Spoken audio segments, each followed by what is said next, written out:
On má taký hornú rotáciu. Tak musíš dobre cítiť hneď loptu, že keď zle cíti, nemáš šancu. On ti ju strašne zrýchli. Zrýchli, ona naskakuje a trošku chýba lopta, koniec.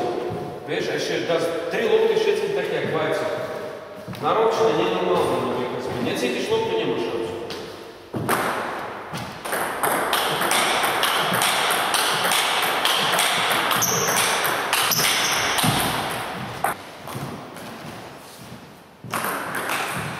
Áno, a tu hraje veterán Zelinský.